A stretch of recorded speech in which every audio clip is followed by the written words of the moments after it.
Get the walk back there about it. I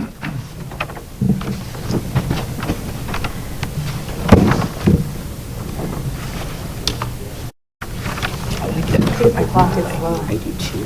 It's pretty cool, and they're all different heights, All right. Call to order for the regular meeting of the board. If everybody would please join me in the Pledge of Allegiance, please. I pledge allegiance to the flag of the United States of America and to the republic for which it stands, one nation, under God, indivisible, with liberty and justice for all. Thank you.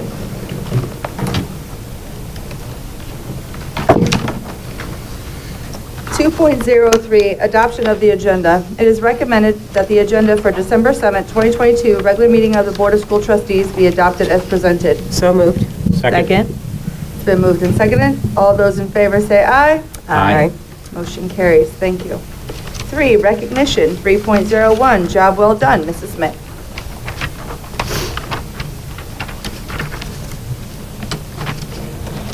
Good evening. Tonight, we get to recognize Alex Newman. You can all, he's sitting up front, so you can all awkwardly stare at him the whole time because he loves that. So, he's looking forward to this. So, no, but he's our Chief Financial Officer and Director of Business Services right now. So, a lot of times when we do this, we like to share some comments and stuff from some colleagues, but this was kind of a special one, so we reached out to Dr. Staley to get a comment. And so he had shared, as I was getting ready to retire, I heard that Alex Newman was leaving PHM. I contacted a PHM administrator that I knew well and asked about Alex.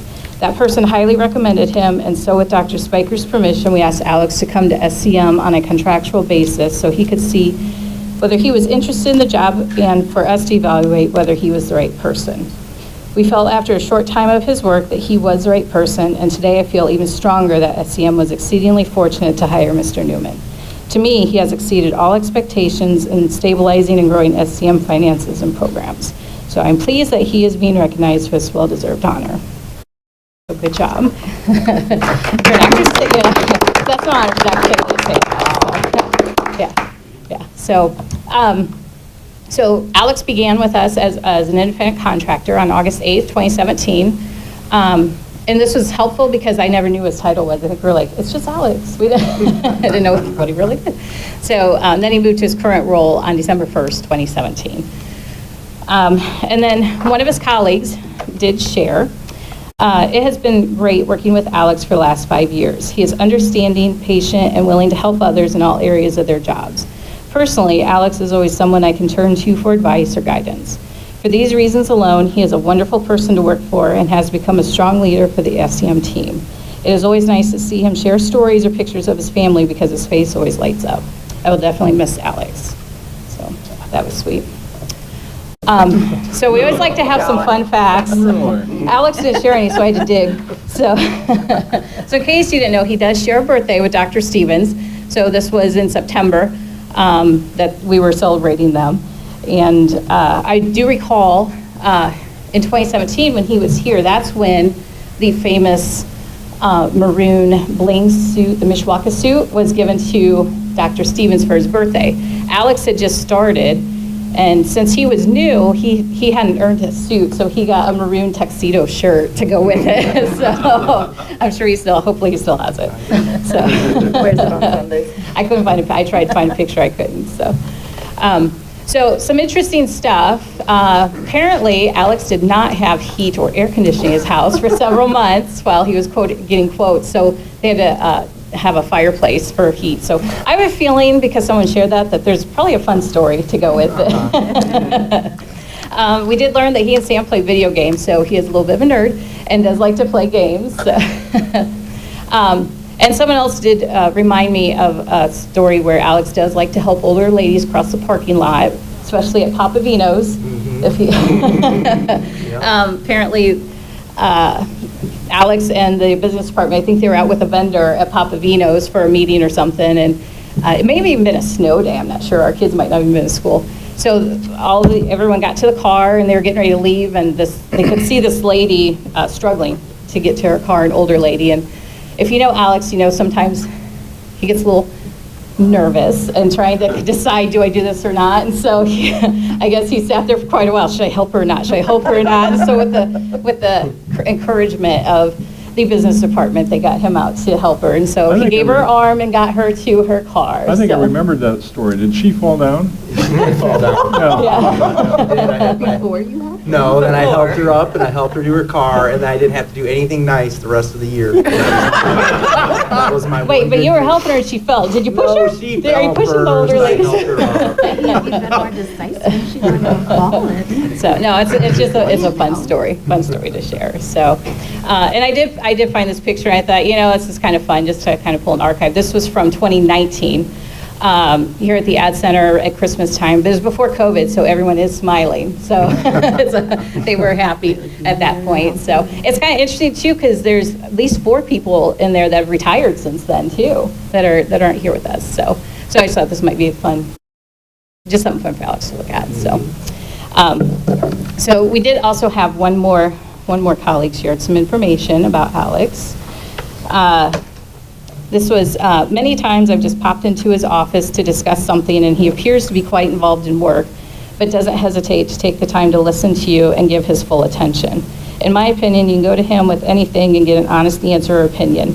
He completely trusts his employees from what I've witnessed in the time I've been at in the time I've worked at SCM. Alex has a great attitude, and his fun spirit will be missed by so many. So I think that was a good fitting way to end it. So tonight we get to say job well done to Alex. So,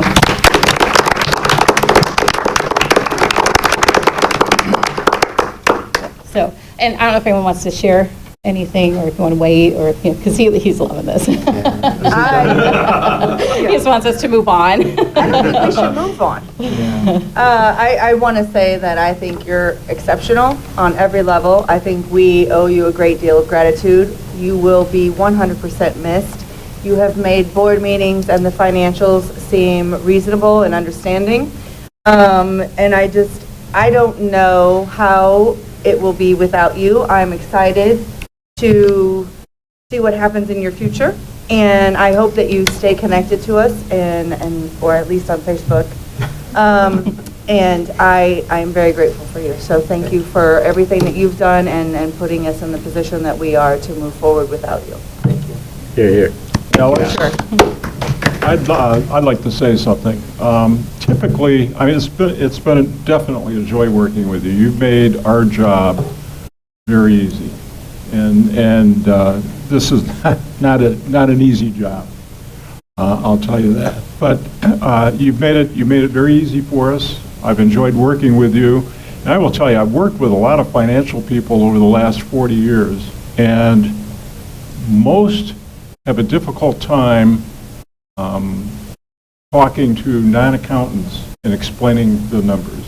And you are the rare exception. I mean, you've done a great job. People understand what you're talking about, and they do not lean back in their chair and roll their eyes. You hold their interest, and that's good. And I will tell you that Abbott Marsh is going to be getting a good employee here. And if I had known that you were out looking, I would have been first in line. Thank you. Well, we'll put you on the hook. Ditto, Yeah. what everyone said. Yeah. So I will. So Alex knows we always do give him a little card, a little something to remember. And so we have. I've heard a time or two he likes Mission Barbecue. It's been requested a few times, so we have a Mission Barbecue gift card, so you can actually go to the restaurant. And Thank you very much. Thank you. I just want to say thank you to everybody and all the nice things you said. And wow, that quote from Dr. Staley, man, I almost started crying. But again, I've really enjoyed my time here, and I'm going to miss everybody. So thank you.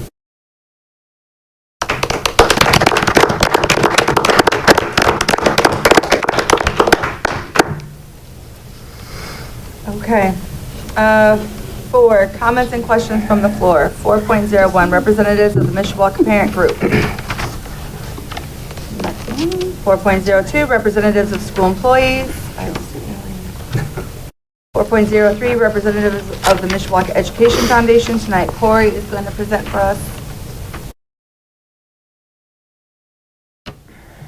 Thank you, President Parks. MEF is happy to share that over 10,000 holiday gifts have been distributed to our School City Mishawaka schools and children via the Mishawaka Education Foundation's relationship with Operation Homefront. That organization partners with the Dollar Tree nationally for school supplies and holiday gifts. So next time you're checking out at Dollar General and are asked if you want to donate, please know that those donations are going to the benefit of Mishawaka students. Also, the MEF 21-22 annual report will be mailed this week with a save the date card for 22-23 and the annual appeal envelope. The important dates will be the annual luncheon on June 7th, 2023, the golf outing on July 10th, 2023, trunk or treat on October 7th, and the MEF dinner auction on August 19th. So please save those dates now. Happy holidays from your partners at the Mishawaka Education Foundation. Thank you. Thank you, Board. 4.04, the general public. David Strawn, please come to the podium.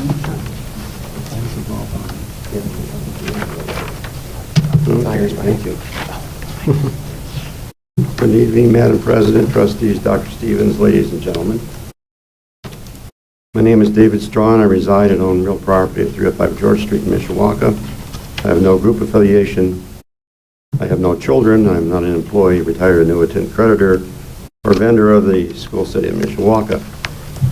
A slight change to my prepared speech tonight. I won't be addressing item 8.04. Dr. Stockstill informed me prior to the meeting. She enlightened me on a few things. And I'm all about clarity and specificity and a whole lot less about confusion. And if I were to address 804 in light of what Dr. Stockstill and Dr. Hickel are scheduled to present this evening, it might just create more confusion than it's worth. So I'm going to delay that.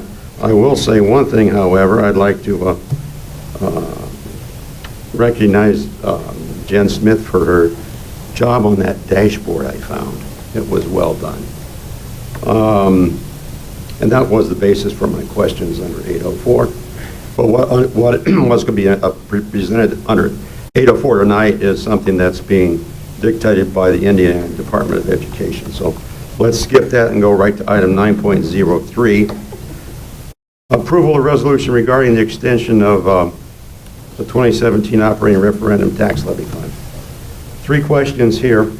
Question one, with respect to all 26 positions listed in Exhibit A, are all 26 positions listed in Exhibit A currently occupied by either full-time or part-time persons, or are all 26 positions newly created?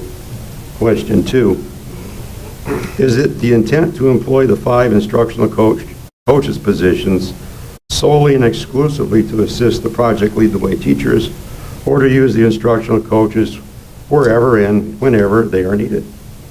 Question three, this proposed action will result in an 8-year, approximately $20 million tax levy. Given the large sum of taxpayer money involved and the extended time period of performance, does the school corporation intend to create and publish any performance metrics directly related to the implementation and execution of the subject matter contained in this referendum? If so, please explain. I do have one suggestion for the school board, and that will wrap up my remarks tonight. My operating suggestion for the school board and its legislative liaison committee, sorry, Mrs. Lehman, due to a chronic shortage of qualified teachers in Florida schools, the state of Florida recently enacted Florida Public Law 2022-186. Copy of the complete text of the Florida Public Law is attached for your information and review. While Indiana schools collectively may not be in the same teacher employment quandary as Florida, this law has more than substantial merit in the recruitment and retention of permanent and substitute teaching staff, and is currently written, worthy of introduction as a standalone bill in the forthcoming session of the Indiana General Assembly convening in January 2023.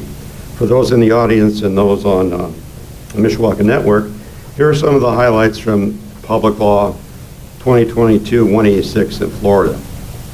Generally, this will authorize the Florida Department of Education to issue a not-to-exceed 5-year temporary, non-renewable teaching license to specified former service members who meet certain criteria.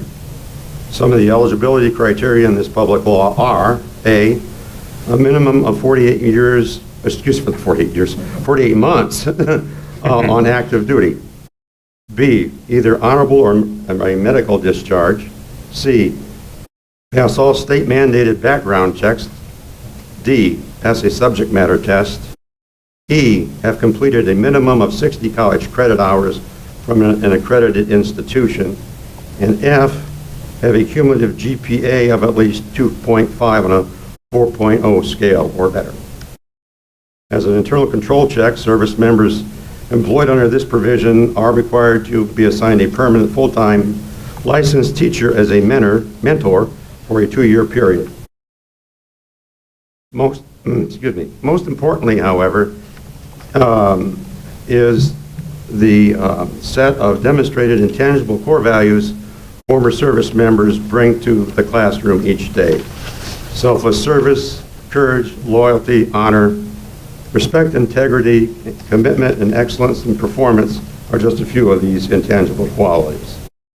Please share the text of Florida Public Law 2022-186 with the Indiana State Board of School Board. Yeah, there you go. Thank you. The school board legal staff and Indiana Senator Linda Rogers, a former math teacher, and request their immediate and favorable action. It will be a valuable tool in the toolbox of each Indiana school corporation. That concludes my remarks for this evening. Thank you for your time and attention. Thank you, David. Moving on to 5, consent agenda. 5.01, approval of the minutes of the November 9th, 2022 board meeting. It is recommended that the minutes of the November 9th, 2022 board meeting be approved as presented. 5.02, approval of the minutes of the November 28th, 2022 executive session. It is recommended that the minutes of the November 28th, 2022 executive session be approved as presented. 5.03, approval of the bill warrants and payroll.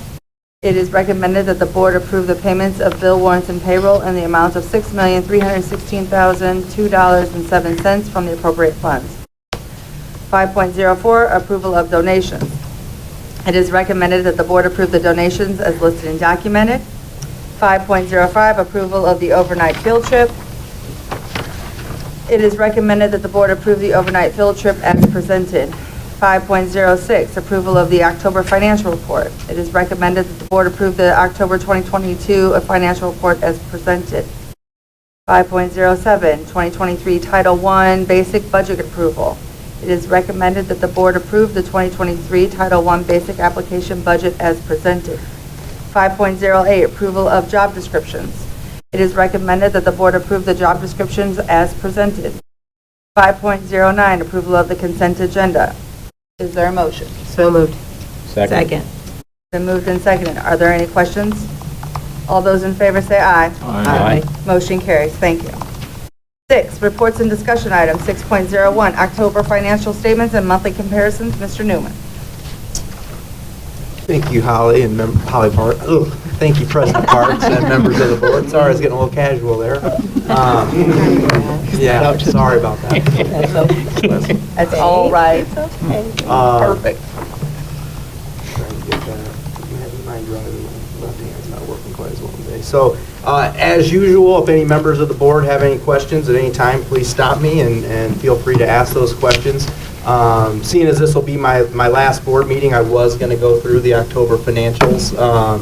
But starting with the education fund, again, state tuition support, a little bit ahead of where I budgeted, at least through the month of October. Again, when we catch up to November, there's going to be a slight decrease in our state tuition support, again, to make up for the fact that we did have a loss of students on our September count. But again, overall, the revenue is right in line with where budgeted. in terms of the expenditures, salaries and benefits, again, right around where we would expect them to be. If anything, I would expect them to be slightly higher, so we look good in that area. We have spent a little bit more money in professional services this year, various reasons for that, and our supplies are a little bit ahead of where they're typically at this time of year. But again, by and large, the revenue and the expenditures are in line with where I had projected them when I put together the budget. We're just under a $3 million operating surplus in the education fund as of the end of October. And again, we're ending the month of October with just under $10.8 million in the education fund. So again, the education fund looks really good at this time. I'm going to fast forward, actually just go to the next one, the referendum operating fund. Again, no real surprises in this fund. Salaries and benefits, again, right in the neighborhood of where they were projected. Salaries might be a little bit ahead, benefits a little bit behind. Again, just a reminder, there hasn't been much in terms of other expenditures, but we do have a large encumbrance out there for the E-rate project that the board approved earlier this year. Again, some of that has been paid, but again, I believe there's somewhere around $300,000 of that project yet to be paid, and then of course we'll make that year-end transfer of $400,000 into the rainy day fund via resolution, but that won't come until January. Fast forward into the operations fund. Again, on the revenue side, your local property tax dollars, those hit in June and December. Again, nowhere near 50%. Again, just a reminder of that circuit breaker is capturing about 70% of the local property tax levy in the operations fund. Other taxes, pretty in line with where we would expect them. Again, no other real surprises in terms of the revenue. As far as the expenditures, you'll see we're only at 61% expended with salaries and just under 60% with benefits.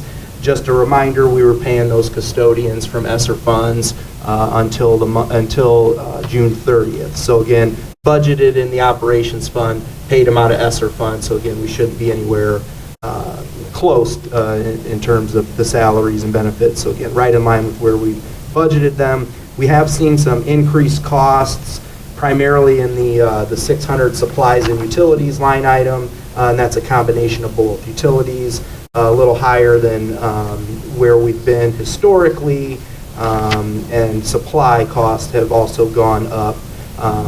But we've also made some supply purchases that maybe we wouldn't have otherwise, again, because we were generating those saved dollars with how we shifted the custodial costs.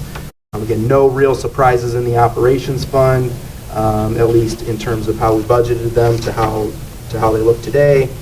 Just under $1.5 million in the operations fund. We're currently running a $1.3 million deficit in the operations fund. So again, you weigh that against the surplus that we're running in the education fund. We did that on purpose. So again, we will see a decrease in our operations fund balance, but we did that because we thought, hey, why not try to go one more year and keep the school off the 15% transfer list. But I will share with the board, even though I will not be here, we will be back on the 15% transfer naughty list for budget year 23. But again, a reduction in the cash balance, but again, that was planned as part of trying to stay off of that list. The next fund is everybody's favorite, the school lunch fund. Again, outperforming where we should be, but Director of Food Services continuing to work on some equipment that's needed. So those will continue to come to the board, I would say, for probably the next 6 months as she continues to work through that. Got a lot of older equipment. So again, this high balance in the food service fund will come down over time as the school purchases that equipment. It also presents an opportunity to maybe do some more building-related projects in the cafeterias and the kitchens. We're going to look at some flooring, some lighting, that sort of thing. So again, we recognize the high cash balance that we're holding at this time, but again, we do have a plan over the next year or so to spend that back down so we don't get in any trouble with the federal government. But I do want to point that out because on the next audit, I don't think we'll get a finding, but we might get a comment related to the high cash balance. But again, we have a plan to get that back down to where it should be. But again, very happy with where we're at in terms of the school lunch fund, and that's a big kudos to Director of Food Service, Linda Cobb. And then the next fund is our curricular materials fund. Not a ton of activity this month. I did want to point out in the revenue section, there's an other of $70,000. We had accidentally made 2 years payment. I think it was to Curriculum Associates that we have, I think anyway, but again, like a 5-year agreement, we pay 1 year at a time. We've gotten double invoiced, sent both checks. So that's what that $70,000 is. It's just returning our money, and again, we'll make that payment again next year. But just under $850,000 in the curricular materials fund. Again, very good position with this fund moving forward. And then finally, we have the self-insurance fund. Lost a little bit of money in the month of October, but for the year, we are up a little bit, about $15,000.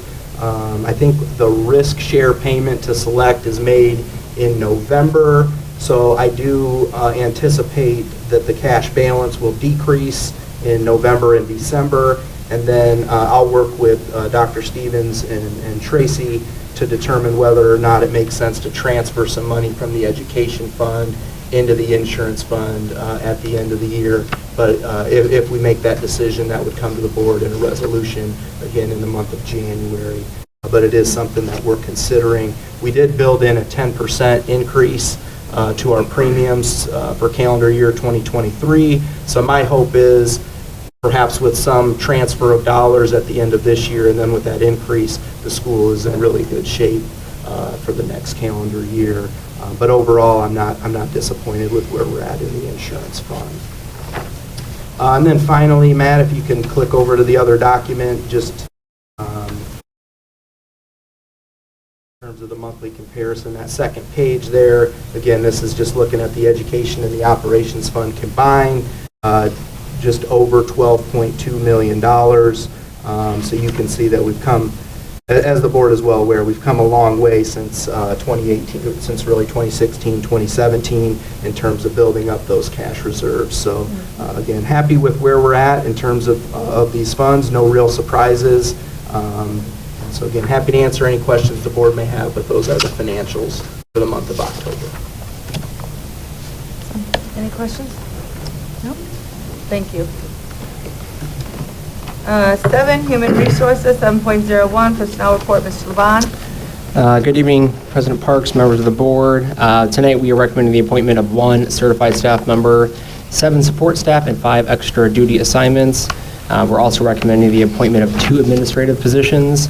The first is of Mrs. Kathy Smith. Kathy is replacing Judy Meidel as an accounting specialist. Here at the Ad Center, she served in a very similar position in a nearby corporation for the last 20 years. She's been here with us in the office since Monday and quite literally has hit the ground running and jumped right in to help us, so it's been great. She's not here this evening, but we are certainly excited to welcome her to the administration and to the family. So, secondly, we are excited to recommend the appointment of Mrs. Tracy Bolin as our new Director of Business Services. Tracy has served Mishawaka for 16 years and currently does so as the corporation's controller.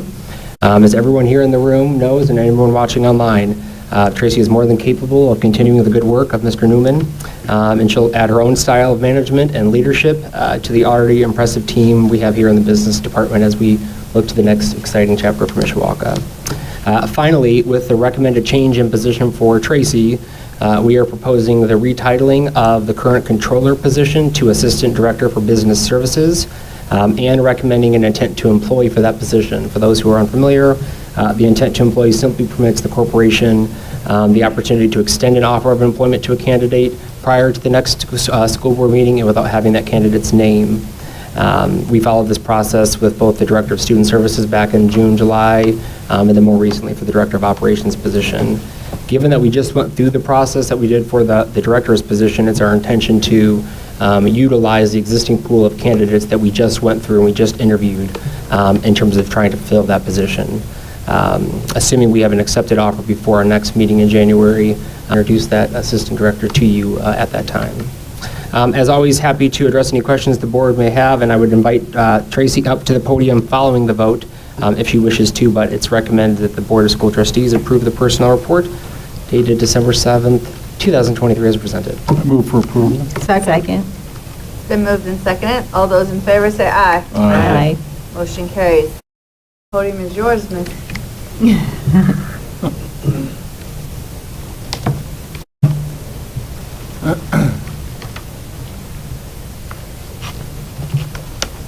I just wanted to say thank you, and I appreciate this new venture. And I know I have big shoes to fill, but he's not going to ghost me. So, so thank you very much. We're very excited. We're very Thank you. excited, and congratulations. And we Thank look you. forward to working with you.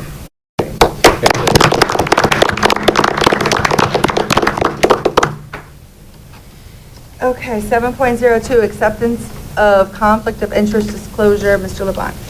Thank you, President Parks. Indiana Code does not prohibit a school corporation's employment of a dependent of a public servant who is affiliated with the school corporation so long as the relationship is disclosed via a statutory compliant conflict of interest form.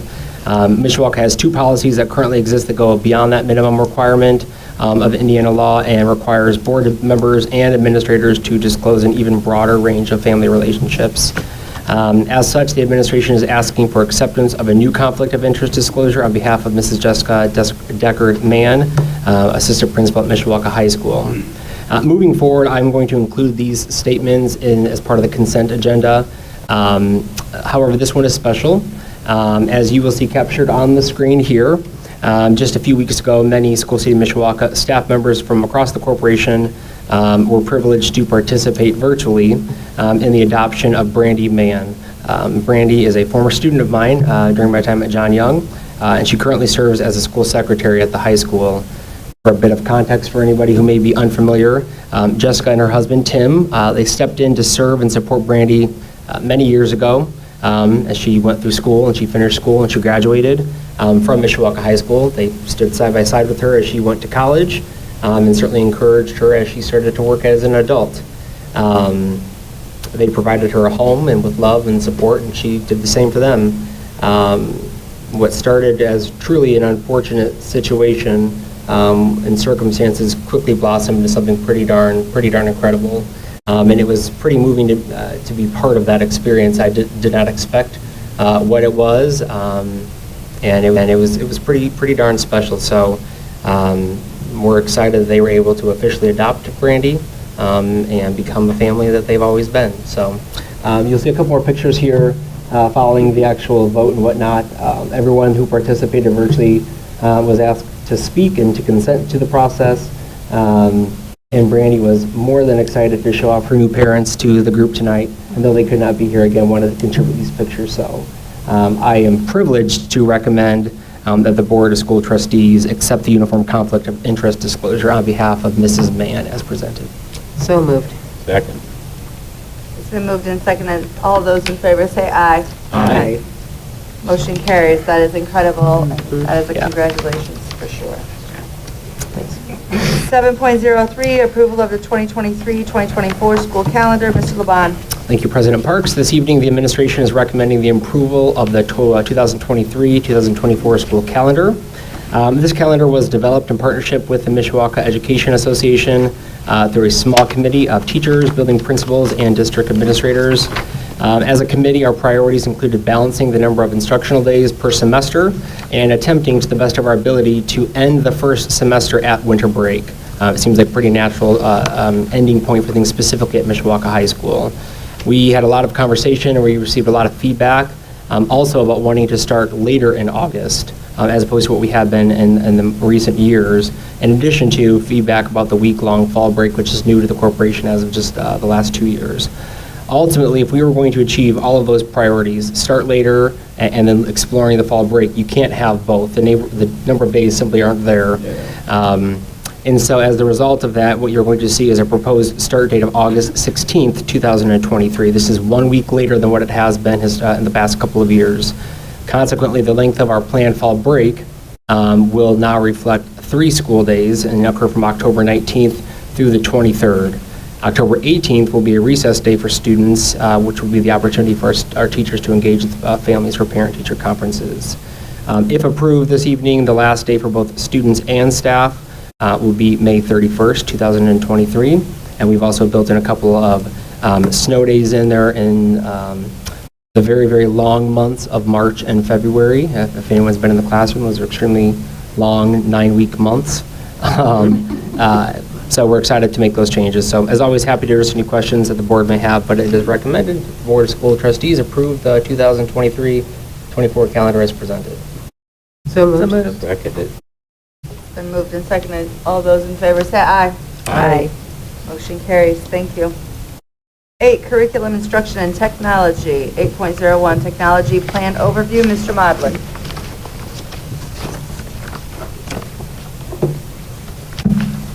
Thank you, President Parks, members of the board. I'm pleased to present the collaborative outcome of a committee of individuals to look at what our technology plan looks like and our goals for the future look like.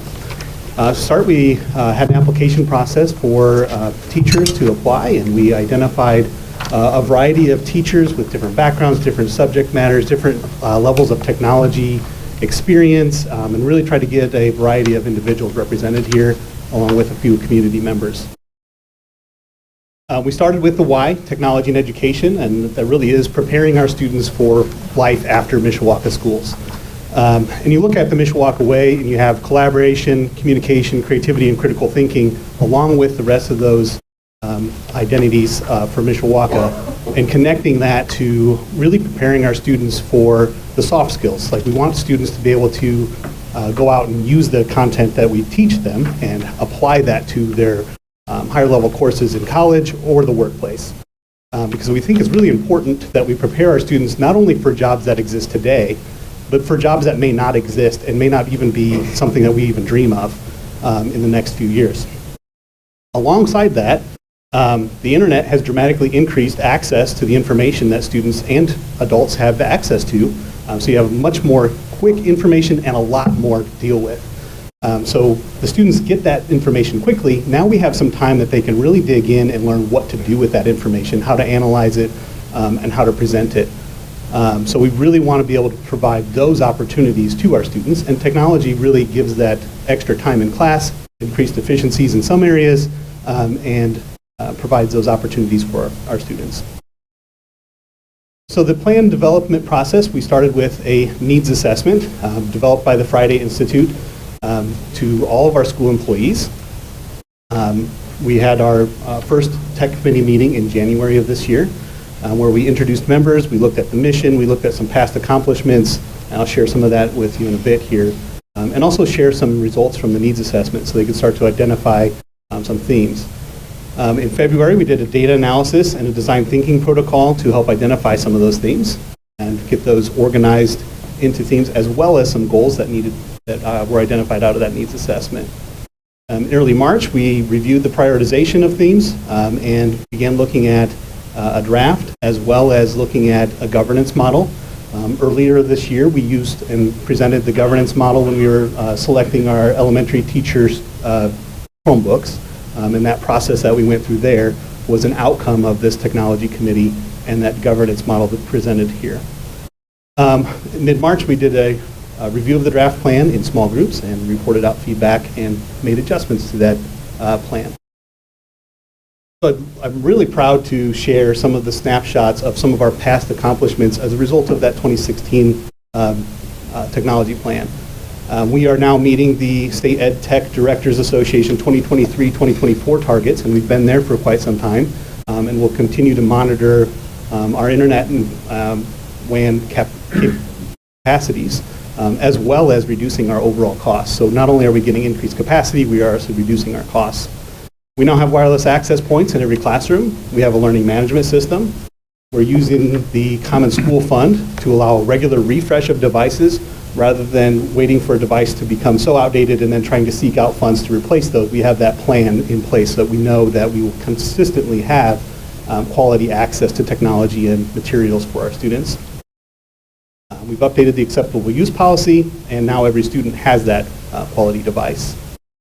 Infrastructure-wise, we have updated the surveillance system. We've expanded it. We just recently completed the addition of 100 cameras to our system. We also increased and modernized our phone infrastructure. If you look at the right there, that photo is one of the older phones. And if you look now at our existing phones, you really look at and see and realize how much further we've come with that. We now have one network infrastructure to maintain rather than two. With the older telephone lines you had, that was only used for the phone lines, and your internet system was separate. So now we've combined those, reducing costs there, so we only have one to maintain. We have wireless screen mirroring capabilities in the classrooms. We provide teacher leadership opportunities through that partner and tech team. And we're also providing equitable access to devices and the internet. So we prepay for any breakages on the device. So there's not going to be an unexpected cost if a student accidentally breaks their device or something happens with it. We're not going to the families and saying, you'll need to pay $30 so that you can have your device fixed. We've prepaid that. We have unlimited repairs for the life of that device. So we're having that consistent access to technology, and teachers don't have to wonder if their students are going to come to school with a working device the next day. We've also provided nearly 300 mobile hotspots to families through the Citywide Classroom Project and the T-Mobile 10 Million Project. That will provide that expanded access to information. We believe that learning happens in our four walls, but also that it should be able to happen outside. So that's providing that equitable access to the internet. So that looks at everything that we've done in the past, and the next part of my presentation is going to go over kind of what our key components are for our future planning. Those themes that were identified by the Technology Committee were customer experience, reliable and efficient, safe and secure, and professional learning, along with some goals that go along inside of those. So this is that governance process I referred to, and briefly it's spoken on when we were looking at replacing the elementary teacher devices. So we have our stakeholders help provide direction and set objectives. IT executes those objectives and directions. We measure the performance, and we will go through a continuous improvement process all along, including stakeholder feedback. And that helps us provide a good customer experience. We've collected that information. There's actually been a few things that we have done as a part of the goals here. We're looking at and have a partial service catalog in our help desk system to help identify and communicate IT services and expected resolution times. At the right there, you can see kind of what that might look like category-wise. We have added technology positions to provide that quick resolution of support issues. We'll look for the future in unifying district, school, and club communications to improve parent experience. And we'll do a survey to parents and stakeholders to collect some of that information, but really looking at how many different applications and communication pathways do we provide to parents and have them have to have access to, and then train them how to use those, and really trying to look at, can we unify that and get it down to a smaller number. In terms of reliable and efficient, we're looking at standardizing the hardware and software through that governance process, and we've begun to make some steps towards that. Really, that will help us in our overall costs. We also want to refresh IT hardware and software to provide that high-quality user experience, and also reducing the total cost of ownership. While we have newer things, we don't have to have as many people there to service those because they're generally working because they're newer products. If we wait until the end of life, we have to employ additional staff to actually maintain those and keep them running. So that we want to have that continuous refresh. And we will also continuously evaluate bandwidth requirements, looking at what the State Ed Tech Directors Association and the FCC sets as expectations, while also monitoring our existing use and capacity of what our students and teachers are using every day in the classroom, and making sure that we have the available capacity that they need. We're also looking at safe and secure. We're looking at updating the public address systems. There's actually an agenda item tonight to continue that project, but we've already updated through ESSER funds the public address system at Emmons, and we had an outage at John Young last summer that has been replaced and updated as a component of this. So many of our public address systems are at the end of their service life. We cannot find additional or replacement parts for it, so it's really time to start looking at replacing that. On the more technology side of things, we're looking at cybersecurity as well as physical security. And looking through cybersecurity training of our existing staff. So as a part of our onboarding process for our staff, there is now a cybersecurity and phishing training to make sure that they are aware of ways that malicious actors will try to access our student and employee data, and also providing them training, but also my staff training to make sure that our infrastructure is secure. One of the components of that is to perform tabletop exercises, just like you practice fire alarms, and everybody knows what to do when when the fire alarm goes off, and there's action plans that are impacted. The same thing has to happen when you're talking about cybersecurity. You can have all these plans, but until you actually practice them, you won't know any holes that might exist or learn from those. So we'll do some of those. Recognizing that all of our staff will need professional development, how we are going to support both the technology department staff and the overall district staff, provide staff opportunities for growth using educational technology. That's currently done through the curriculum integration specialists and that partner and tech team. We'll also be looking at expanding participation and collaboration with local districts and the IDOE in conference opportunities. We have partnered with local school district to provide a summer of learning. My apologies, it used to be summer of e-learning. It is now summer of learning locally here on August 1st, so we received a grant for that. We'll also continue to provide opportunities to the IT staff. You can see some certifications that they have up there. And we recently had one of our staff members, we received a grant to send them to Purdue University through the CyberTap program, and actually were able to learn a lot through that and get access to a virtual range where you just would go practice how to respond to some of these threats. So that is kind of the overall overview of the tech plan, and I'm happy to answer any questions. I'd like to make a statement. Back in 2014, we had a failed referendum, and that referendum, part of the referendum was to be utilized to upgrade our technology. And unfortunately, it didn't pass, and we were light years behind. Dave, I mean, you were in the school system, right. You know what it was like. And if you look at where we're at today, we are light years ahead.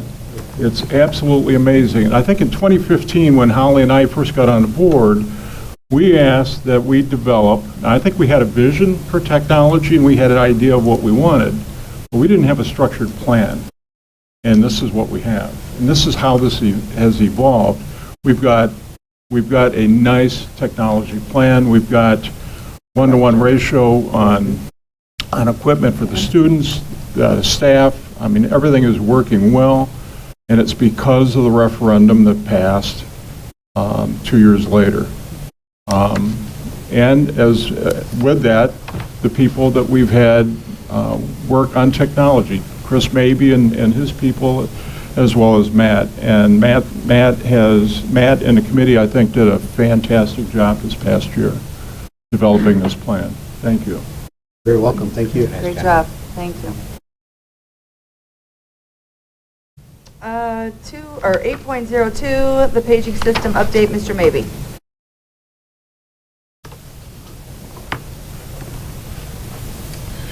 Good evening.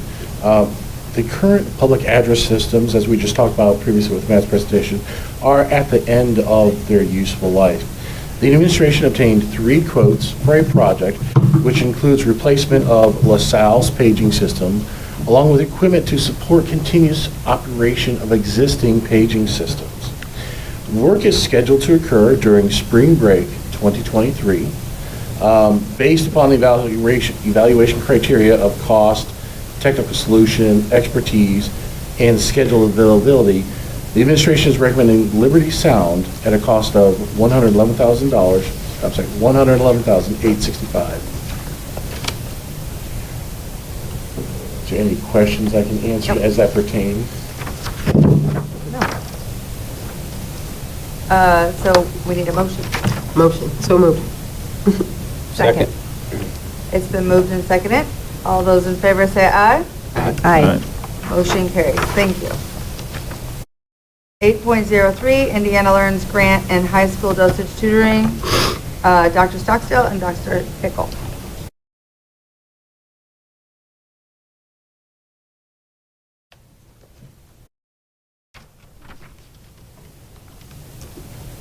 Thank you, President Parks, members of the board. Tonight we want to share with you an opportunity that we have here at SCM that originally started with a grant funded through the Department of Education for families.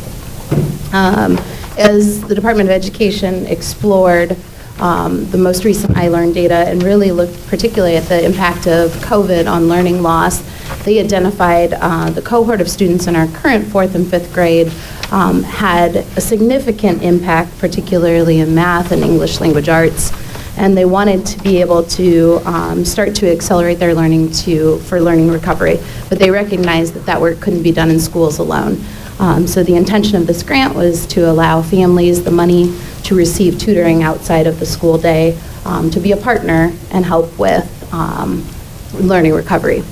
The way the grant works is that eligible families for a student in our current 4th or 5th grade who did not pass iLearn in both math and ELA and also qualifies for free and reduced lunch would be eligible for $500. It's deposited into an account and the families can use that money towards tutoring.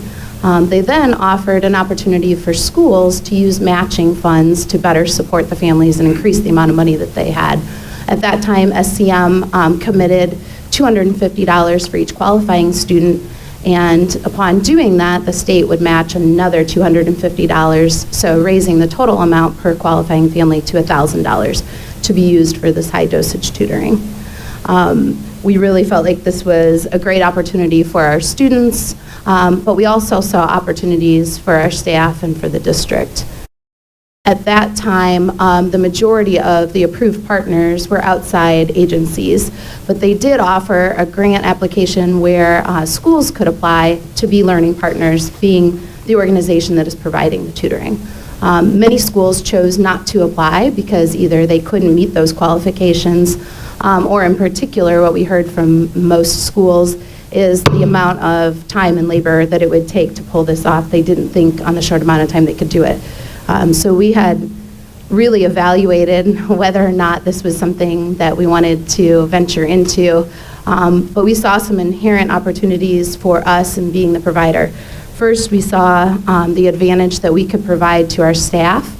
If students and families were going to be granted this money and they were going to be putting it back into the community, we certainly wanted to provide an opportunity for our teachers to take advantage of that. In addition to that, by us being the tutoring provider, we knew that we could better align the tutoring that they receive to the core instruction they receive during the day, to the interventions we receive, and that we could guarantee the quality and the impact of that. So we applied, and we were one of only 6 schools approved in the state of Indiana as a learning partner. And so all of our students who qualify and their families register, they will be assigned to us as a learning partner, and we can provide that tutoring for them. And again, they'll have $1,000 to use on that tutoring. So Dr. Stockstill is going to walk you through kind of the intent of that tutoring and what that looks like in particular for our next steps.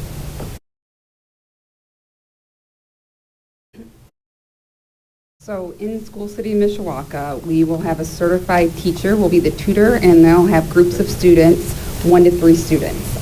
These small groups allow the teacher to build that relationship with that individual student and to personalize the instruction for the student. They're going to focus on reading and math skills that the student is missing. They're also focused on skills that are in upcoming lessons. So helping that student have the skills for them to be successful in a lesson that's coming up in the classroom. That's one of the advantages for us to be a vendor, is we can better align those services.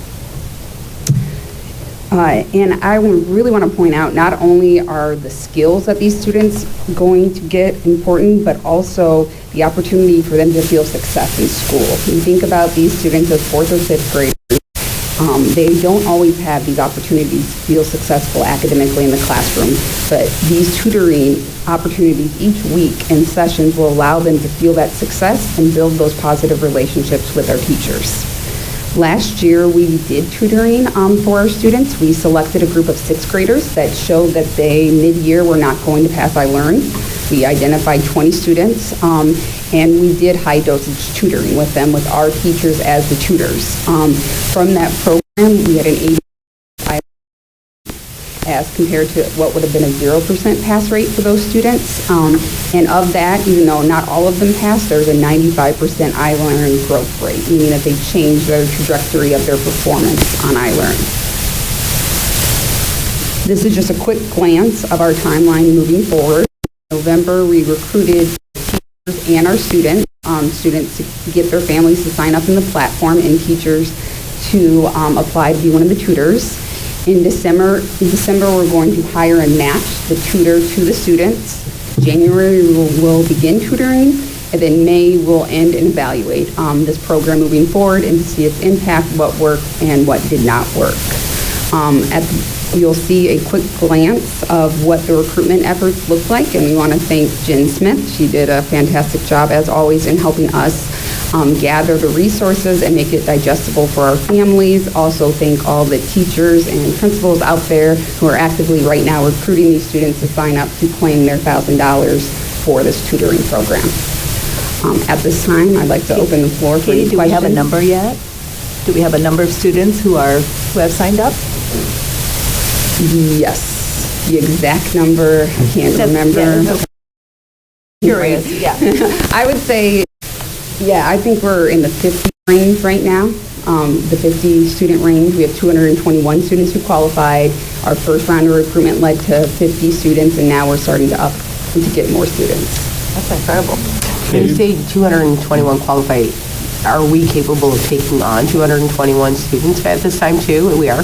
Does that sound like? Yes, okay. And that's a testament to our teachers and the recruitment efforts. Absolutely. Yes, we are. Great. And timeline going to the tutoring, will that finish prior to iLearn? Is that the? I can tell you're a former educator, Mr. Weber. Yes, that was the intent, is to start in January and end right before iLearn. Perfect. Thank you. That ties in with my question. That's awesome. Sounds great. Yeah, congratulations. We're very excited for this. Thank you. Yeah. 8.04, Indiana graduates prepare to succeed. Dr. Stockstill, Dr. Hickle.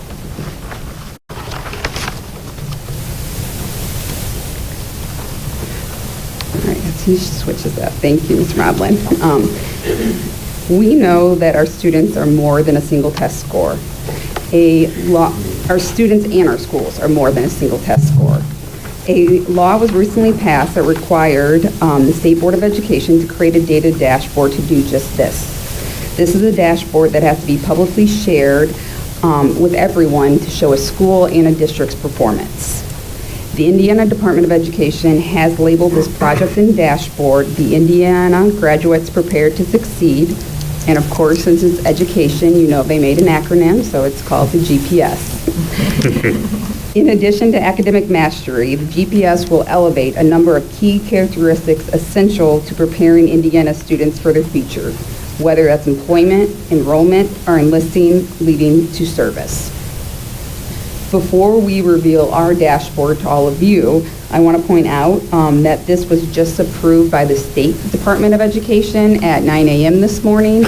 And as we were talking to Jason Callahan about whether we were allowed to show all of you and our community, he did give us the okay to do that, so we won't be in trouble. That is good news. But more importantly, he really applauded us for our efforts, as you all are probably the first school board to actually see your dashboard in Indiana.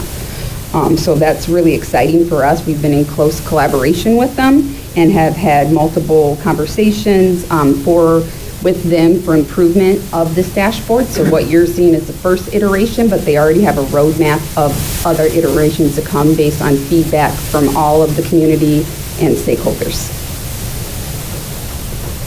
Before we reveal our dashboard, we wanted to briefly share the why. Why was this dashboard and why is this created for the state of Indiana? Amid a shifting global economy, Indiana high school graduates are not fully prepared for lifelong success, according to our recent data collected by the Indiana Department of Ed. I'm going to point out a few of those data points. About 40% of high school students in Indiana have no plan for life after graduation. Of the Hoosier graduates who do not pursue post-secondary education after high school, fewer than half complete the diploma program on time. of Hoosier graduates who do pursue post-secondary education after high school, fewer than half complete the diploma program on time. As more employers require post-secondary credentials for entry-level jobs, just 25% of Indiana students secure a post-secondary credential in the 4 years following high school graduation, and only 33% secure a credential in 6 years. Disparities have only been made worse by the COVID-19 pandemic. This is especially true amongst our historically disadvantaged students. And you'll see a few more facts that will actually be present on the dashboard for everyone to see.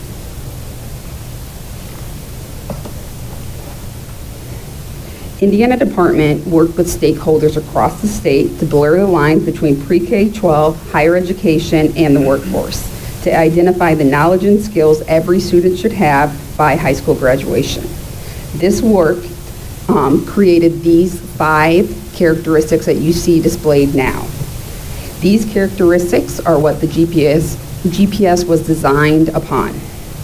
Historically, we've had school accountability. You'll remember that schools typically receive an A through an F, and our district would receive a letter grade. We are now moving to this dashboard system. As you can see from these characteristics used to design GPS, it is intended to be focused on growth, seeking to connect our community, ensuring equitable opportunities, and to be more future focused. This is the initial landing page of the Indiana GPS. I learned a new vocabulary word, but when you go onto the GPS, you will interact with what is called a scrolly telling, which is a story that unfolds as you scroll. I did not know that. I've experienced that, but that was the new term. And in the scrolly telling landing page, it will give you the background of the GPS, but it will also show you the 4 major categories that you are going to receive and see that we're measured upon. And these 4 major categories more accurately reflect student progress from pre-K all the way through graduation. And you'll see that they're in these 4 categories: pre-K through grade 2, grades 3 through 8, grades 9 through 12, and then graduation and beyond. Each of these categories have indicators, and this is how student performance is now measured in Indiana.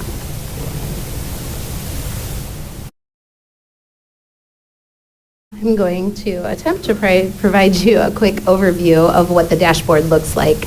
I want to recognize that it is just an introduction. The intent of the dashboard is that it is to be used and manipulated. So it is live and interactive, but we wanted to make sure that you had an understanding of how to navigate it, what the data represents, and perhaps how you could use it or even how the public could use it to better inform our progress. So what you're seeing right here is the dashboard for School City of Mishawaka as a whole. There's a district dashboard as well as school dashboards. At the very top, you'll always find the demographic information representing, in this case, the district, or if you're on a school page, you would see the demographic information of the school. Below that, you can see the benchmark headline indicators that Dr. Stockstill referenced. These are the key benchline headlines that are being tracked to Progress Monitor. And so what you see here is that some of the benchmarks have yet to be developed. For example, you can see kindergarten readiness is grayed out. The State Department of Education is still looking at how that'll be progress monitored. But what you can also see is that many of the other key indicators are items that have historically been tracked. Things like 3rd grade literacy is something we've long been progress monitoring, but it is perhaps represented in a different way or a different format. Each indicator you can see has a representation of two gauges. The gauge on the left, which appears kind of more like a gas tank, you can see goes from red, yellow to green. Red representing below, not meeting expectations, yellow approaching meeting an expectation for that particular benchmark, and then green certainly meeting that benchmark. So the colored one indicates where the district is in reference to that particular benchmark. Below that particular gauge, you'll see the numerical representation of that same data that's being visualized, so the percentage of students reaching that benchmark. And then right next to that numerical, you can see what they call a trend arrow, and that tells you what that data is doing as far as how it's been trending over time. So if you see a down red arrow, it tells you that that particular data indicator, that we have decreased the percentage of students proficient in that from the last year's data. If you see a up arrow and it's colored green, that means that we're trending up. We have more students who are proficient in that area. And then if you see no trend arrow, it just shows that there hasn't been a change. You can see next to the colorful district level data, a grayed out gauge that looks similar. That one is showing you the state average and how the state has performed in total on that particular indicator. And then below that, you see the same metrics. You'll see whether or not, you'll see the numerical representation, and then you'll see whether or not the state average is trending up, down, or staying the same. I do want to point out just a couple of different things to show you the complexity of the data and how it's represented. So for example, if you're looking at our third grade literacy, you'll see that we're meeting expectations. It's in the green. But if you look below that, you can see that this particular cohort of students from last year actually performed below the cohort prior to them. So it's not as simplistic as good, bad. It's showing you the complexity. So while we met proficiency, we want to be aware of the fact that we have decreased slightly in percentages. You can see the opposite effect if you look at an indicator like college and career credentials. You can see that we have not met proficiency in that area, but you can see that we're trending upward, meaning that the things that we are doing are making improvements, and we're working towards proficiency. I just wanted to kind of show the nuances of what is being shown, especially with the benchmark and headline indicators. You can imagine from here, it gets even more complex. So below those nice graphic representations is really where you can get into the meat and potatoes of the data. So for each of those benchmarks, Katie mentioned that you have indicators that show you how those benchmarks are measured. At its simplest form, as it's represented here, you can see how we performed on that indicator. You see the numerical representation, you see those trend arrows, and then you can compare to the state. But what you can also do, if you really enjoy data, David, you can click on those carrots beside the particular indicator, and that allows you to actually visualize and see the actual data. So beyond just the numerical number and where we're trending. So I'll show you one example of that. If we just looked at 6th grade math growth, so pretend that this is live and I'm clicking on that arrow, it would take me to this data representation. So for 6th grade math growth, it presents you with a line graph, which is showing the data over time, allowing us to compare our performance in 2019 to 2020, 2021, 2022. It also shows us the ability to compare ourselves to the state. So some things you can see happening in this particular graph is you can see that the district has been below proficiency and below the state average. You can see that in 2021 we started closing that gap, and by last year we have significantly closed that gap. So it allows you to get a little bit more nuanced with the data.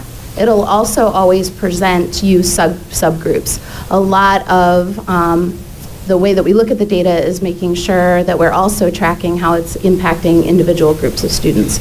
I will point out to you, because you'll see some differences amongst subgroups as you dive into the data, that you have to have a certain number of students within that subgroup to qualify for that subgroup. Otherwise, it convolutes the data itself. It's not a true representation. So sometimes you'll see a subgroup missing, and that just means we don't have enough students in that subgroup to show that. This is a continuation of those indicators, so these are the ones below that. On this, before we jump into school data, I do want to point out, though, something that Dr. Stockstill referenced about why we're excited about GPS, that it does give a much better representation of how our schools are performing. So you'll be familiar with the state accountability, and too often many of our schools would receive a letter grade that made schools, made students, and made teachers feel like the hard work that they were doing wasn't effective. It was demoralizing. And it certainly didn't represent all of the work that was happening, and it didn't represent inequity in demographics. So you think about that letter grade being based primarily on iLearn performance. If you look at just that category of iLearn performance, you can see that we do not have a single arrow trending downward or staying stagnant. We are significantly improving and growing our students' learning. So a much better representation of the true work that happens in our buildings. So if you're on that district dashboard landing page and you scroll all the way down to the bottom, it'll take you then to the option to view the schools within a district. So you can click on an individual school and then have a better look at their particular data. I don't imagine you want to stay all night while we work through all 9 schools. So rather, I will allow you guys to explore those individually when it goes live and the data is unembargoed. But I do want to point out some highlights because we definitely have cause for celebration. So the first highlight I want to discuss comes from Beeger Elementary School. This is from the indicator of iLearn growth in math in particular, looking at grades 4 through 8. Again, you have that line graph that is showing over time. You can see that they have always outperformed the state in math growth. You can see that we took a slight dip, just like the state did in 2021. But really, the cause for celebration is you can see that not only are we outperforming the state average, they are rebounding and accelerating their growth and their learning at a much faster rate than students across the state. So again, a much better representation of the great learning and the teaching that happens at Beeger than simply a letter grade. Another example, this one looks at iLearn proficiency in math. So Beeger, it was growth. Twin Branch, we're going to look at proficiency. Once again, you're seeing it over time, this time in a bar graph. Again, you can see that we're outperforming the state, which is a great opportunity for celebration. But more important than that, and a better reflection of the work, is you can see that each year we're continually adding students to those blue or purple categories, the number of students who are approaching or exceeding the expectations. So, and then again, you can see those subgroups performing and increasing as well. The last one I want to highlight is from the high school's dashboard. And their dashboard not only captures the work that happens in the high school, but it captures those and beyond categories. So this one is looking at sustained employment. So what happens once our students leave us. Again, you have a line graph. This one goes even further back. I will note for you, because this generates, the high school data in particular generates lots of questions about where this data comes from. And it is incredibly complex, and it comes from a lot of different data sources. So we provided you guys with this kind of cheat sheet, and you can see all the different data sources that are compiled to reach these calculations. So a couple things you can see on this particular one is, in addition to the fact that we have been outperforming the state, you can see that we're starting to widen that gap in the number of students that we're preparing to enter the workforce and be productive and successful citizens in our community. Certainly something that is important to our community. So this is at the very early stages of GPS. The data is technically still embargoed, but we have already started thinking about next steps and how to maximize the use of this. So that work began, as Dr. Stockstill mentioned, with providing feedback and working closely with the Indiana Department of Education. In their webinar today, or in their meetings today with the State Board of Education, they mentioned that they already have 70+ improvements coming in the next iteration. So you will see this as an evolving process. And again, because it is live and to be manipulated, there'll be lots of opportunity for change. In addition to that, we've already worked with our principals and will continue to support them in how to better utilize and understand the data to drive instructional decision-making. And then our principals have already begun doing that same work, preparing to familiarize their staff and ultimately our constituents with the dashboard, but also to work with their instructional leadership teams and their teacher leadership groups to use this data to drive the school improvement process. You will notice when you're on the dashboard that all of that data is being represented, is representing data from the previous year. But if we want to drive school improvement, we also want to be able to progress monitor and have real-time data. So we have taken those same benchmark indicators and put them into our data dashboard, and now principals are working to create those for their buildings as well, so that they can progress monitor those same data indicators using real-time data, driving instructional decision-making, so that we aren't looking at data as an autopsy after I learn. Instead, we're looking at it to make decisions that are best for kids. And so this is a really exciting opportunity. It's a great departure from an old system of accountability. We're excited to see where it goes and hope that you will be able to get into the data and to have a better understanding, and we're happy to assist in that in any way we possibly can. Happy to answer any questions. I have a question on the iLearn scores in your graphic. Everything's trending up, which is fantastic. Was there tutoring prior to last year's iLearn? And was it the whole duration, the 5 months or whatever? And nothing as intensive as this particular plan that's being funded. We've always used tutoring for iRead 3 in particular. We've started expanding that to tutoring pre, as well as in between the first issuance of it and the second. But as Dr. Stockstone mentioned, we also expanded that to our 6th grade math because we saw a great opportunity of kids who were closely approaching but weren't targeted to pass. So I think each year, certainly with ESSER funding and with additional grant funding we've been able to secure, we're able to provide more and more of those opportunities. We also have some tutoring that is happening now. We have tutoring that's happening in some buildings after school, an expansion of that, and we have some that have been able to work it into their school day as an additional intervention beyond the interventions we'd previously been administering. And is there a way of tracking the students that are 3rd grade, next year at 4th grade, how they You almost think like I improve? planted these questions so you could help us to show up. No, I really didn't. Yeah, so one of the advantages of our data dashboard is that anytime we are looking at impact, we can flag those students and you can create control groups versus those students who are participating in a program, and it allows us to evaluate that program to make sure that we are making the right choices and that we're making data-informed decisions. So yes, we are able to do that. Any other questions? Thank you. Thank you. Thanks for that. All right, moving on to 9, business and operations, 9.01, referendum presentation, Dr. Stevens.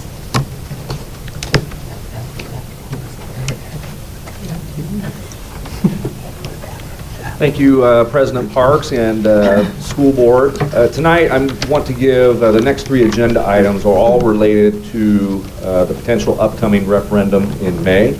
And so I wanted to have an opportunity to talk to both the board, the audience, and any community members who may be viewing this either live or later on, what position School City of Mishawaka was in for the last referendum, what we asked for, how we went about that process, and what we'll be doing differently this time around.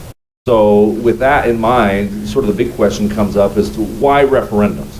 Well, in Indiana, school funding has evolved so that you essentially have both an education fund and an operations fund. And that education fund is largely provided by the state of Indiana through an appropriation based on enrollment. And we work to supplement our in-district enrollment with transfer students to try to keep that number relatively steady. As you know, you approve annually a student transfer plan, and that's why we do that, to keep our enrollment steady so we can keep our funding from the state of Indiana, from the education fund, relatively steady. The operation fund, though, is largely provided by local taxes from both the city, the county, townships, etc. If school corporations need revenue beyond that, they can ask the taxpayer for more revenue through a referendum. It goes on the ballot. Essentially, we'd like to ask for more money, and the voters say yes or no. Referendum are not permanent. They expire or need to be renewed every 8 years, which is roughly where we are today. So several things make SCM unique, but a couple things to point out here. First, many school corporations will need to pass a referendum. As you look at this map here, South Bend certainly had a referendum in the last few years. We have had a referendum, and at this time, PHM has not. That does not mean that there may not be one on the horizon. The second piece, if you look at the map and you look at the school city of Mishawaka, which is the pink boundary in the middle, the assessed valuation, you've heard Mr. Newman talk about numerous times through the years, continues to be lower than many of our neighbors, in large part due to the boundaries of the school city of Mishawaka and the constraints that we have with that. So, last time around, sort of what's the difference between a capital and an operating referendum? Well, a capital referendum is typically used to fund infrastructure, permanent infrastructure such as buildings, additions, and other renovations that are permanent. The secure entryways come to mind the last time around in the referendum. An operating referendum typically funds non-permanent programs, hardware, software, and employees. So in many instances, operating referendum are funding people. In SCM's scenario in 2016, I think as Mr. Pemberton pointed out, the one-to-one technology initiative with devices, technology employees to support the initiative, and the hardware and software were the major component of the operating referendum in 2016. So just a quick review, not nearly as lengthy as we had before, but capital referendum the last time around allowed us to do the security vestibules or implement security vestibules of all buildings. There's the TELs. It allowed us to implement security video surveillance at all buildings. I believe that's John Young and LaSalle, if memory serves me correctly. And then it allowed us to also update windows in 5 of the buildings. And I, of course, specifically remember LaSalle, and that's in the pictures there of how those windows are updated. And of course, Mishawaka High School also has updated windows as well.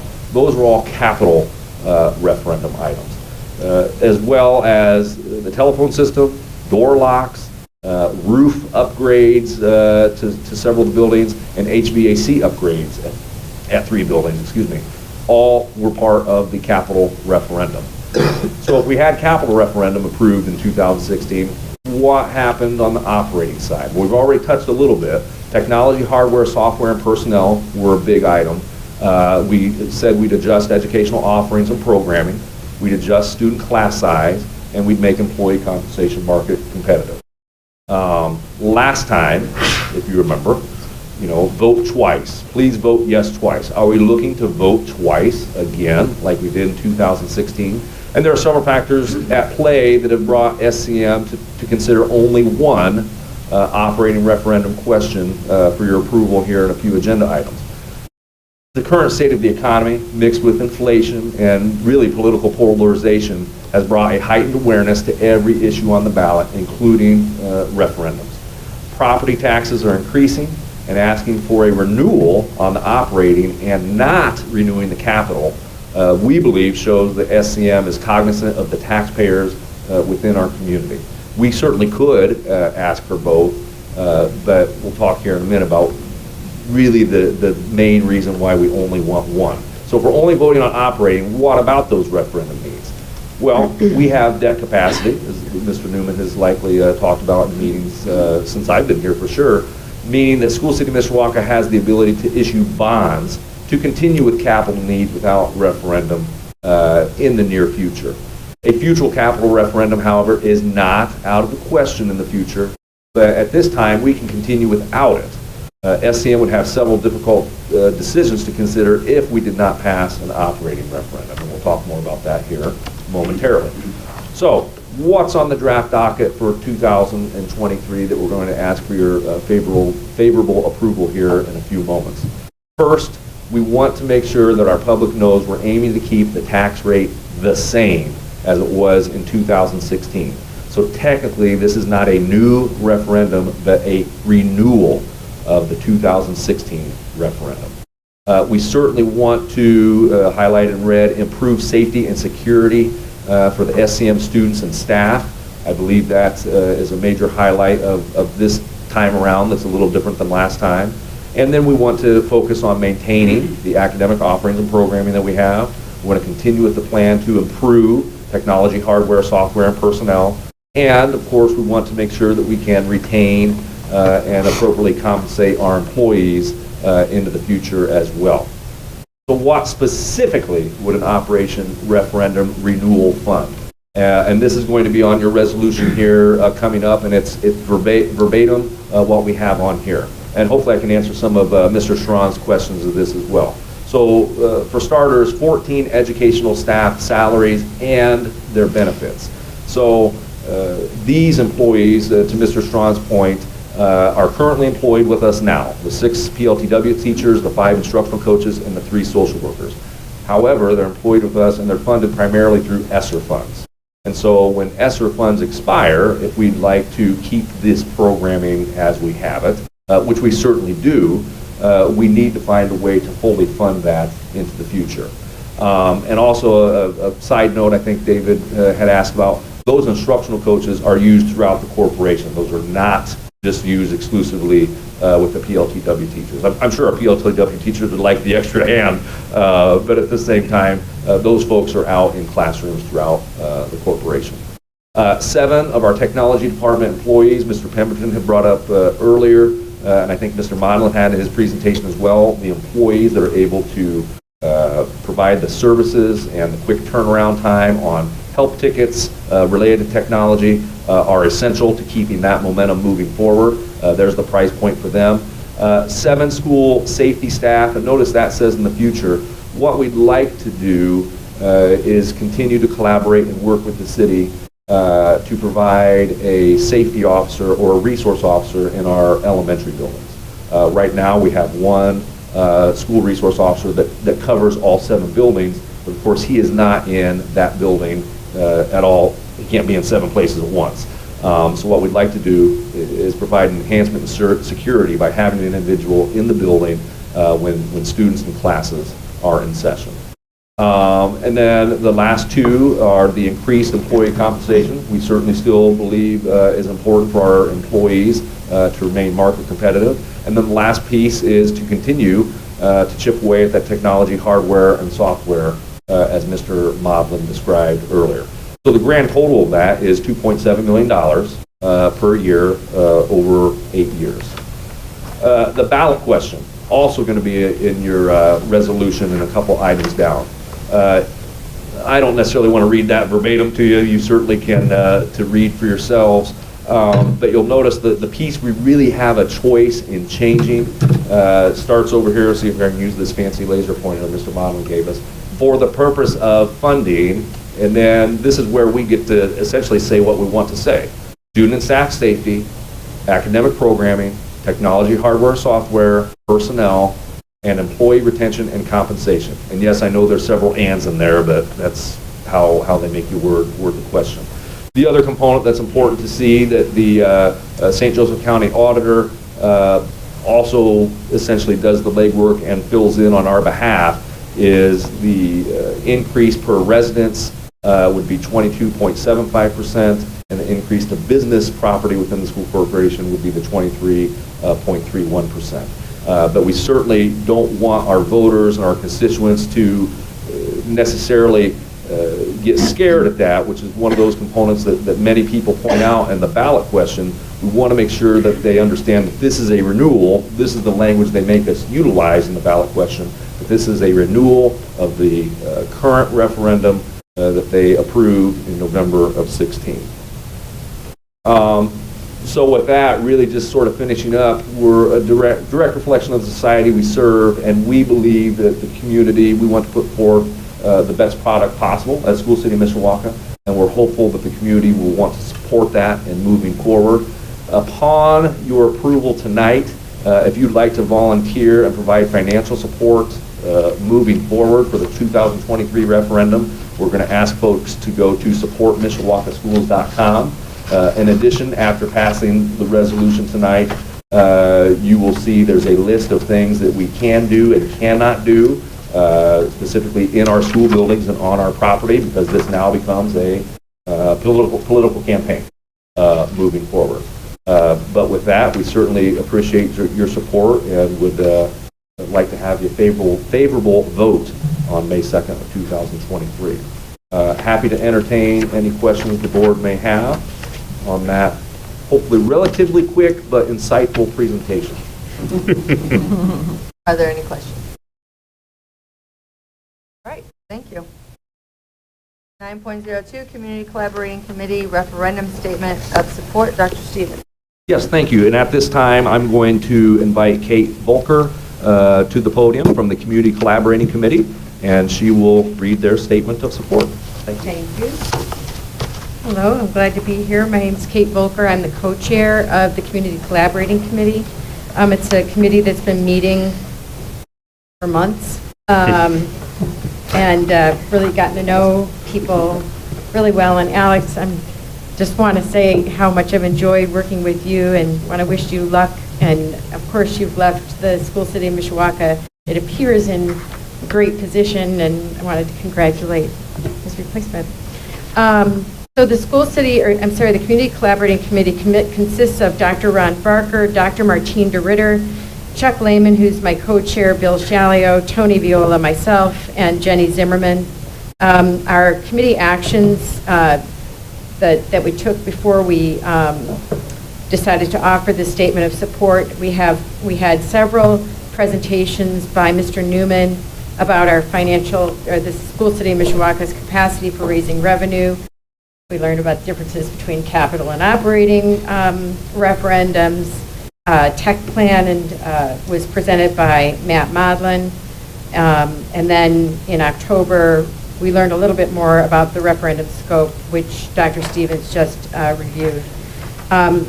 So in summary, the committee recommendations to the school city of Mishawaka superintendent, we strongly support the May 2nd, 2023 proposed school city of Mishawaka operating referendum ballot question. Not going to read it.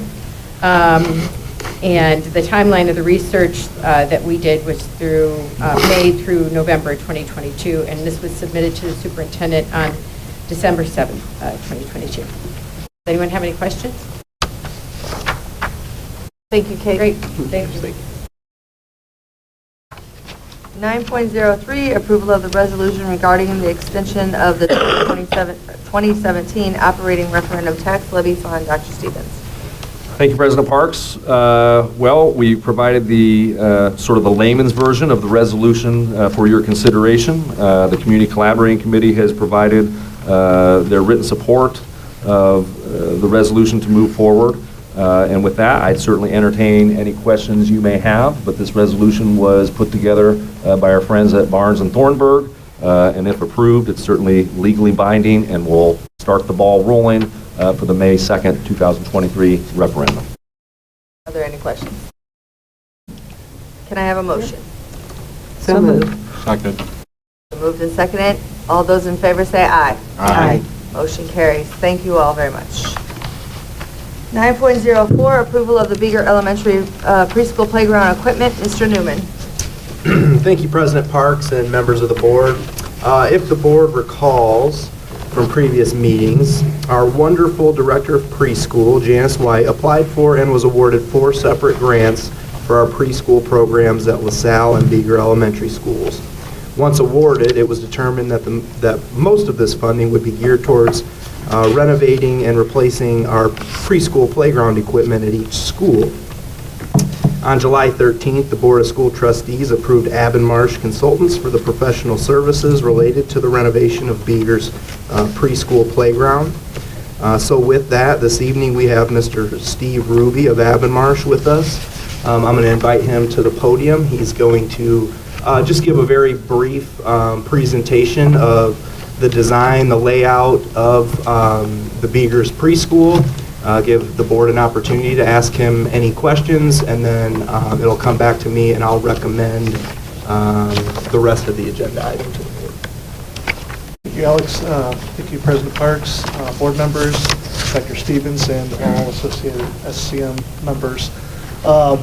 As Alex mentioned, we brought this process of replacing the playgrounds into light. There were some playgrounds there that I think are pushing 20 years plus, and they're needing in repair and replacement. So as part of that, we have generated a few different concepts in which we worked with Beeger staff to narrow down, select the different items and components that go into the playground, and fit it to the current playground, which is almost always a challenge whenever you're fitting a new playground into an older space. But with that, we are looking to revamp the playground in its entirety with regards to the playground preschool piece. providing new fencing, new playground equipment that is up to safety standards, as well as replacing the fall surfaces that are in place. As part of this, there's going to kind of be two parts. The first part is acquiring the equipment, and that's what is on the agenda tonight through the Sourcewell purchasing process that Mid-States has provided a quote. Part of that is to ensure that we have the equipment in place when construction begins. As we all know, with the pandemic, supply chain issues have been a problem, and by securing them earlier, it allows us to get them, number one, in place, but number two, more importantly, I think, is getting the exact equipment that the staff has chosen for the students that they feel is best needed for the students' needs of learning and experience and active play. So with that being said, the playground here has several different components. One is the main primary piece that's going to be replacing what's out there currently, as well as adding several different components. You'll see the triple shot. There's different learning panels through. There's different experiences within the slides with rollers introduced. And as we scroll through some of these images here, you'll see that. We are also expanding the poured-in-place surface that will meet the fall height requirements. But it's very interactive. It's staying along the same themes of the colors that is currently there. It's also staying with the same vendor. Playworld Systems is the playground equipment that is being used currently, and we are staying with that same equipment supplier for continuity with regards to the systems and colors and schemes. So you'll see through these pretty images and graphics, it's pretty interactive and unique, but we are proposing to kind of just do a revamp of that preschool playground area, keeping the existing walls and stuff in place, but enhancing some of the materials that are out there. That being said, do you have any questions? I mean, playgrounds are always exciting, so. You said there's going to be a new fence around separating the regular play. Correct. Currently, there's a chain link fence that is in some poor repair and quite frankly not really safe, so we're trying to replace a little higher end finish on the fence, 48 inches in height, the smooth rail top. So we are looking at improving the safety, as well as providing some better gate entrance and exit points for the staff to get in and out, as well as maintain some of the areas. And at 4 feet, it would be harder for kids on the other side to get access to. Okay. Correct, and it's a vertical picket, so it's much harder to climb on as well. Are there any other questions? Alex? All right. Thank you, Steve. Thank you very much. Great job.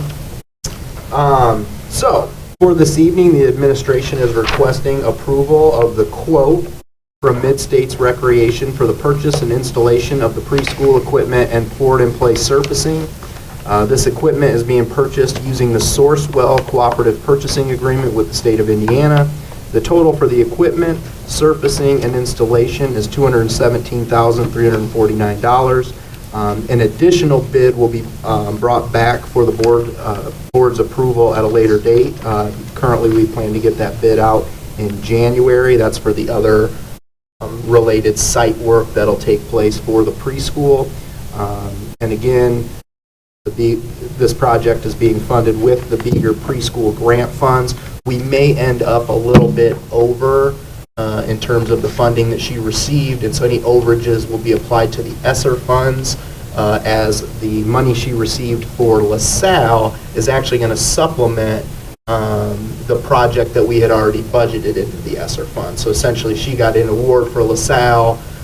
We agreed to do the preschool project at LaSalle, but we already had that project in place. So overall, Janice is actually saving us a little bit of money as compared to where we were at before she got these grant funds. So again, we are asking for the board's favorable approval of the quote from Mid-States Construction for $217,349. So moved. Second. Been moved and seconded. All those in favor say aye. Aye. Motion carries. Vote. 10, policy updates, 10.01, second reading of policies. Dr. Stevens. Thank you, President Parks. As you likely know, Neola provides policies for us typically twice a year, and the process is at one board meeting you have the first reading where no action is taken, but certainly any questions you ask are certainly entertained. And at the second meeting, the same policies are brought up for your consideration for formal approval. So with that, I'm happy to entertain questions you may have about the policies we look to adopt tonight. But if there are no questions, I'm looking for your favorable approval. So moved. Second. Been moved and seconded. Are there any questions? All those in favor say aye. Aye. Motion carries. 11, Superintendent's Report and Action Items. Dr. Stevens. Thank you again. There are no action items tonight, but at this time, if Kate Volker doesn't mind coming up one more time to the podium to provide another Community Collaborating Committee recommendation on the schools as neighborhood centers, she will give that report to the board. Thank you very much. Again, thank you for allowing me to be here. So this was really an interesting to me personally. We did a study comparing or learning about community schools and what that really meant.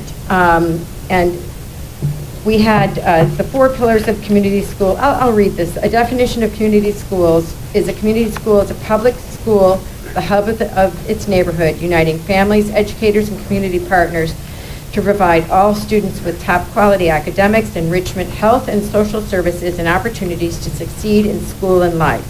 And that's a definition from the Coalition for Community Schools Institute for Educational Leadership. The 4 pillars of community schools are expanded and enriched learning time and opportunities, collaborative leadership and practices, integrated student supports, active family and community engagement. We reviewed the 2015 recommendation of evaluating schools as neighborhood centers, and then we had presentations from experts and community partners.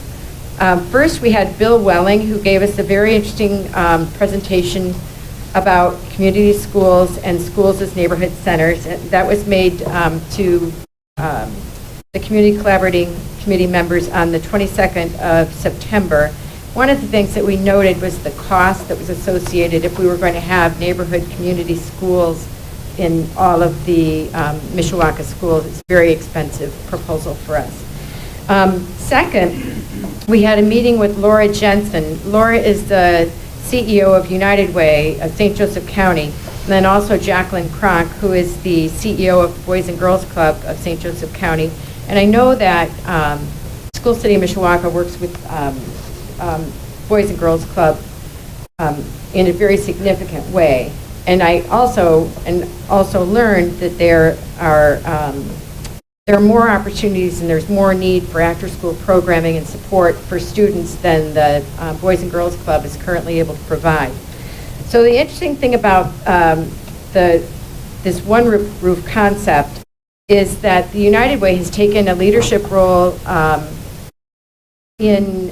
first in South Bend, but wants to bring it to Mishawaka. One roof would be a collaboration between the Boys and Girls Club, Head Start, or some preschool education provider, the United Way, and then other services that are needed by the people who are being supported by One Roof. So as an example, health is an area where they would collaborate with a healthcare provider, mental health.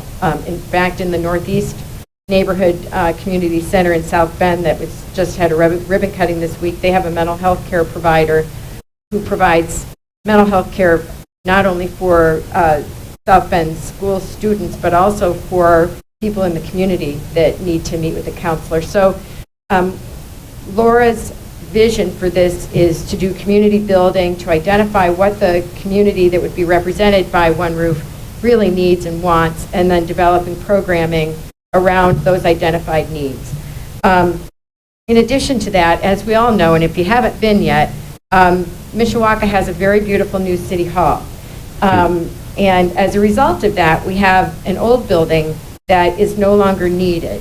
And our plan, I'm also on the city council, so I'm wearing 2 hats right now. But the plan of the city is that if the neighborhood wants to have One Roof in their neighborhood, the city of Mishawaka will transfer Old City Hall to the United Way of St. Joseph County. As you know, it's located at 600 3rd Street. And that would become the One Roof Center One Roof Center in Mishawaka.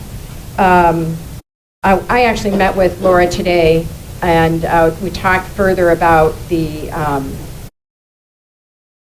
collaboration opportunities and the plans, and it's pretty exciting. So I won't bore you with any more, but after our presentation from Laura, the Community Collaborating Committee decided that we really felt that given this close relationship between the Boys and Girls Club already with School City Mishawaka, and the fact that United Way is going to be making a $10 million investment with people's support, and they've got their hand open too.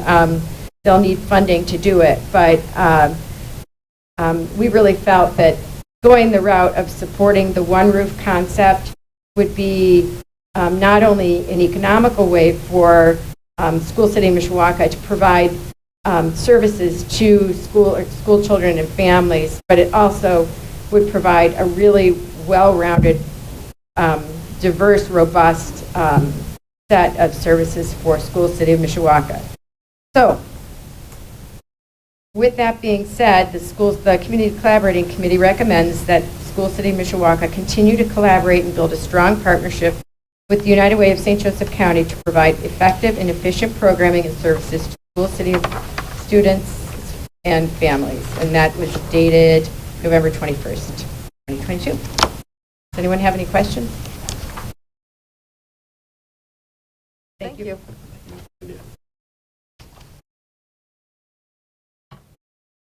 12, communications, 12.01, public announcements.